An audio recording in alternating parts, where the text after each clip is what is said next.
Океан хранит тайны, о которых мы даже не догадываемся. Там, во мраке, куда не проникает солнечный свет, живет нечто странное. Нечто, что кажется пришельцем из другого мира. Иглород.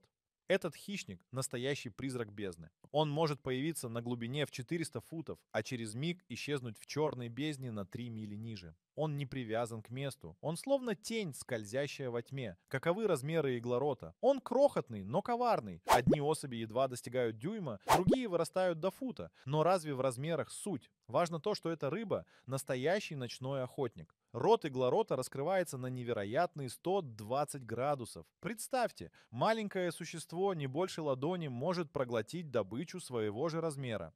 Просто разверзается бездонная пасть, и жертва исчезает. Но это еще не все. Иглород носит с собой фонарь. На конце длинного усика, что болтается у него на подбородке, мерцает призрачный свет. Желто-зеленое сияние зовет любопытную добычу прямо в смертельную ловушку. Иногда свет вспыхивает красным. Что это? Охота? Предупреждение? Или что-то большее? Иглороты собираются в огромные стаи. Тысячи призрачных существ, дрейфующих в кромешной тьме. Ученые ломают головы. Зачем? Почему? Возможно, это не просто инстинкт. Возможно, они знают больше, чем мы думаем. И если однажды вы окажетесь в лодке над Бермудским треугольником, и эхолот начнет сходить с ума, показывая ложное дно, просто знайте, внизу, в бездне, клубится нечто живое, нечто голодное.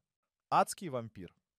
Он живет там, куда не достигает солнечный свет. Внизу бесконечная темнота, вверху лишь слабое свечение далекого неба. Глубина от 500 до 3000 футов. Это граница миров. Точка, где привычные законы жизни перестают работать. Его кожа переливается от черного до кроваво-красного. 8 длинных щупалец соединены зловещей перепонкой, напоминая плащ вампира. А огромные выпуклые глаза меняют цвет от ледяного голубого до демонически красного. В темноте они светятся, словно два проклятых фонаря. Он питается падалью. Все, что мертво, все, что опускается с верхних слоев океана, становится его добычей. Он — настоящий санитар бездны, хладнокровный страж, следящий за тем, чтобы смерть не оставалась без присмотра. Но самое жуткое — его защита. У него нет чернильного мешка, как у обычных кальмаров, но есть кое-что куда страшнее. Если враг преследует его слишком настойчиво, вампир выплевывает ему в лицо облако светящейся слизи. Тысячи мерцающих частиц ослепляют противника, дезориентируют его. А в это время сам вампир исчезает во мраке.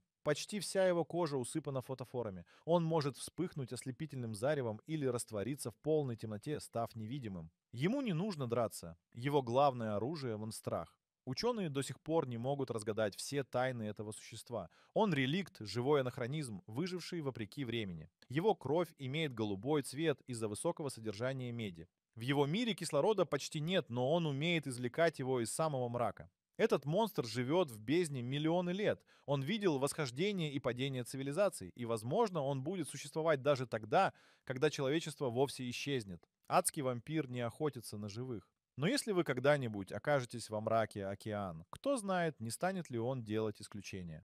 Сцилла. В этих водах исчезли сотни кораблей и самолетов. Их экипажи не оставили ни одного следа. Радиосигналы обрывались внезапно, навигационные приборы сходили с ума. Никто не мог объяснить причину этих таинственных катастроф. Теории множились: магнитные аномалии, воздушные вихри, подводные разломы. Но есть легенда, о которой говорят чуть реже. Легенда о Сцилле, древнем чудовище, скрывающемся в глубинах этих проклятых вод. В античные времена моряки боялись проплывать через узкий пролив между Италией и Сицилией. Там обитала Сцилла, гигантский монстр с 6 головами и неутолимым голодом. Она подстерегала корабли, вырывая из них моряков своими мощными лапами. Один неосторожный маневр, и судно превращалось в плавучую братскую могилу. Но что, если эта история лишь часть правды? Что, если Сцилла никогда не была привязана к одной точке? Что, если она не просто миф, а древний кошмар, переместившийся в воды Бермудского треугольника? Исследователи, изучавшие исчезновения в этом регионе, рассказывали о странных тенях, движущихся в глубине. Подводные сонары фиксировали огромные силуэты, которые мгновенно исчезали, как только кто-то пытался приблизиться. Рыбаки, проплывающие через эти воды, иногда слышали жуткие звуки, напоминающие крик или рев. Некоторые утверждали, что видели гигантские щупальца, выныривающие из-под воды, прежде чем их лодки переворачивало что-то невидимое. Возможно, Сцилла не просто миф. Возможно, она нашла себе новое логово. Логово, которое мы называем Бермудским треугольником. Акула домовой. Ее тело будто слеплено из студня. Дряблые мышцы, бледная кожа, огромный хвост, извивающийся, как у какого-то доисторического монстра. Но самое жуткое — это ее морда. Длинный заостренный нос, напоминающий клинок, и устрашающие челюсти, которые способны выстреливать вперед, как гарпун. Эта рыба не охотится в привычном понимании. Она подстерегает. Дрейфует в полной темноте, медленно приближаясь к жертве. И когда добыча оказывается слишком близко, происходит нечто невероятное. Ее челюсти выбрасываются вперед со скоростью более 10 футов в секунду. Это происходит так быстро, что глаз не успевает уловить движение. 1 секунда, и жертва уже исчезает в устрашающей пасти, усеянной острыми, как иглы, зубами. Ученые долго не могли понять этот механизм. Все оказалось просто. Эластичные связки в челюстях находятся под сильным натяжением. Как только акула расслабляет их, происходит мгновенный выброс вперед. Нижняя челюсть движется чуть быстрее, словно наносит удар. Это идеальное оружие для охоты в полной темноте. Эти создания встречаются в самых разных уголках Мирового океана. Их вылавливали у берегов Флориды, у побережья Японии, даже в водах Новой Зеландии. Но, несмотря на столь широкое распространение, увидеть акулу домового — редчайшая удача. Она живет на глубине более 900 футов, а иногда опускается и в 5 раз глубже. Подняться на поверхность для нее — смертный приговор. Самая долгоживущая особь в неволе продержалась всего 7 дней. Мы до сих пор почти ничего не знаем об их жизни, о том, как они размножаются, как выживают в таких условиях. Первая беременная самка была выловлена лишь в недавнем прошлом, но информации о ней практически нет. Единственное, что предполагают ученые, маленькие акулы домовые, скорее всего, пожирают своих братьев и сестер прямо в утробе матери. Но главный вопрос остается без ответа. Насколько большими они могут быть? Долгое время считалось, что их максимальная длина — 10 футов. Это мнение было актуальным до тех пор, пока не произошел случай, потрясший научное сообщество. В 2023 году рыбаки выловили гиганта длиной почти в 16 футов. Его вес превышал 2000 фунтов. Как такое возможно? Почему за десятки лет изучения этих существ никто не знал об их настоящих размерах? Может, где-то в бездне скрываются еще более крупные особи? На все эти вопросы пока что нет внятного ответа. Но, надеюсь, он не заставит себя долго ждать.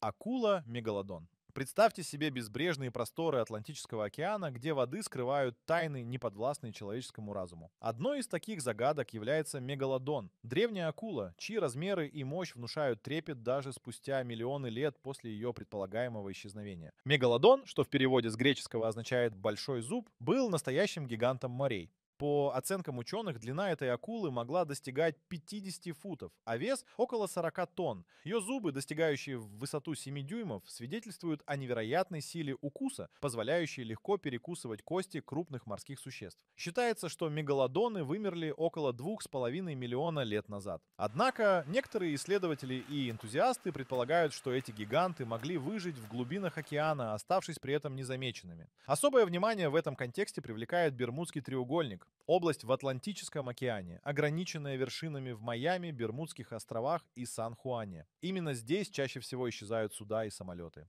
Некоторые теории связывают эти исчезновения с существованием крупных морских хищников, таких как мегалодон. Сторонники этой гипотезы указывают на редкие, но впечатляющие находки. Это огромные зубы и позвонки, обнаруженные на дне океана. Однако большинство ученых скептически относятся к таким утверждениям, отмечая, что отсутствие достоверных доказательств делает эти предположения маловероятными. Тем не менее, мифы и легенды о мегалодоне продолжают будоражить воображение. В культуре и искусстве образ этой гигантской акулы часто используется для создания атмосферных и пугающих сюжетов. Фильмы и книги описывают встречи с мегалодоном в самых неожиданных местах, включая таинственные воды Бермудского треугольника. Эти истории, хотя и не подтверждены научными данными, но все же продолжают привлекать внимание и вызывать интерес к неизведанным глубинам океана. Возможно, именно в таких местах, как Бермудский треугольник, скрываются ответы на вопросы о существовании древних морских чудовищ. Пока наука не найдет неопровержимых доказательств, мегалодон так и останется частью увлекательных морских легенд, символизируя собой неизведанную мощь и таинственность океана. Червь Бобита. Темные глубины океана скрывают немало пугающих тайн. В них существо, чья внешность напоминает кошмарный гибрид инопланетного монстра и доисторического хищника. Оно затаивается в песке, терпеливо ожидая свою жертву. Его зубы, как острые лезвия, а хватка молниеносная. Это червь Бобита. На первый взгляд, этот гигантский морской червь не представляет угрозы. Он проводит большую часть жизни, зарывшись в грунт на глубине сотен футов. Над песком можно разглядеть только несколько тонких усиков, которые улавливают малейшие колебания воды. Но стоит только приблизиться к этим усикам, как начнется настоящий кошмар. В мгновение ока червь выбрасывается наружу, смыкая свои страшные челюсти. Они настолько мощные, что могут разрезать рыбу надвое одним движением. Это не преувеличение, охота буквально длится доли секунды. Жертва даже не успевает понять, что произошло. Более того, червь Боббита не просто убивает, он вводит в свою добычу яд, который мгновенно парализует мышцы. Поэтому даже если существо оказалось слишком велико, чтобы убить его сразу, оно уже не сможет сбежать. Червь может достигать длины в 10 футов. Его тело покрыто переливающимися пластинами, защищающими его, словно доспехи. Даже малейшее прикосновение к нему — серьезная опасность. В крошечных чешуйках скрывается токсин, который может вызвать сильную боль и паралич. Но что еще более пугающе, это его невероятная живучесть. Черви Боббита способны восстанавливать утраченные части тела. В случае опасности они могут отбросить часть своего тела, а затем вырастить ее заново. Этот монстр словно создан природой для выживания. А теперь представьте, что вы погружаетесь в теплые воды океана. Мягкий песок под ногами, спокойствие. Но под поверхностью скрывается нечто. Оно ждет. Оно чувствует ваши движения.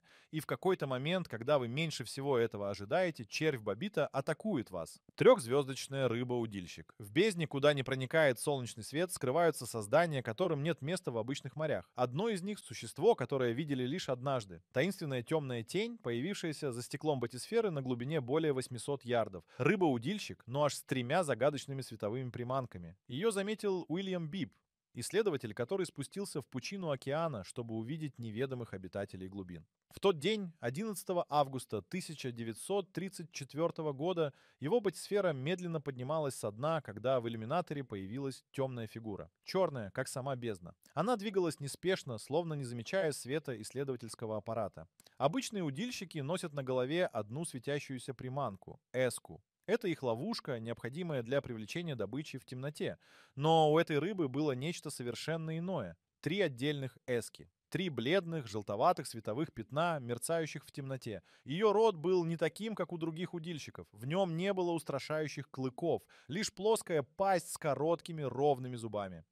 Биб и его напарник Отис Бартон наблюдали за ней несколько секунд. Затем тень исчезла. Они не смогли поймать ее, лишь описали то, что видели, и дали ей имя — трехзвездочный удильщик. Но вот что странно. Этот вид никогда больше не встречали. Его не нашли ни в сетях глубоководных траулеров, ни в объективе подводных камер. Официальная наука не признала существование этого вида. Некоторые исследователи считают, что Биб мог ошибиться или просто выдумать это существо. Но есть одна деталь, которую нельзя объяснить. Все рыбы, описанные Бибом, были тщательно зафиксированы. Они рисовались только с тех характеристик, в которых он был уверен. И его слова подтверждал Отис Бартон, коллега Уильяма. Так что же увидели исследователи в тот день? Настоящего жителя бездны, чей свет мерцает в темноте? Или нечто, что никогда не должно было попасться человеку на глаза? Гигантская рыба-дракон. В глубинах Атлантики скрывается создание, которое кажется почти нереальным. Гигантская рыба-дракон Батисфайра интакта. Это не просто рыба. Это невообразимый монстр. Наполовину миф, наполовину реальность. В сентябре 1932 года, во время погружения в батисферу, ее впервые заметил наш знакомый Уильям Биб. Представьте себе, рыбка длиной почти в 6 футов — это в 2 раза больше, чем самая большая известная рыба-дракон. Эта рыба сияла синим и красным цветами. На ее теле располагался только один ряд ярких ледяных огней. Глаза у рыбы огромные, они сверкали, словно смотрели в самую душу. Челюсти короткие, с множеством острых клыков, которые отсвечивают, будто отливают светом. Рыба держала пасть открытой. Рядом с телом висели 2 длинных щупальца. На кончике каждого из щупалец был яркий свет, красного и синего цвета. Рыбы извивались, как змеи в тумане, как предвестники чего-то плохого. Этот монстр, почти мифический, так и не был признан большинством ученых. Удивительно, но Биб сам сомневался в реальности наблюдаемого. Без фотографий и подтверждений многие считали слова Биба простыми фантазиями. Прав был Биб или нет, покажет время. А на этом я хочу закончить свой рассказ на сегодня. Надеюсь, что вы провели эти 15 минут с пользой и интересом. Ставьте лайк, подписывайтесь на канал и обязательно включите уведомления о новых роликах. Они не заставят себя ждать. Пока.